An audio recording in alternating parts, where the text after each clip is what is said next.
حس بالهدوء اللي قبل العاصفة.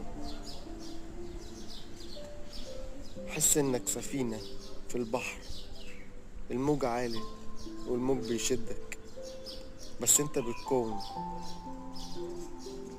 احساس الحرية، ان مفيش نهاية ومفيش اخر، بس انت مكمل. حب نفسك زي ما انت،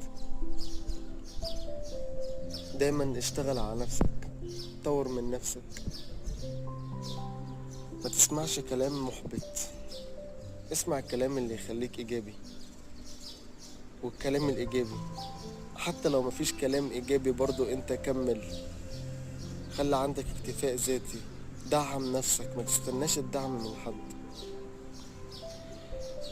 مش هقولك تعادل الكون وتعادل المجتمع، لا،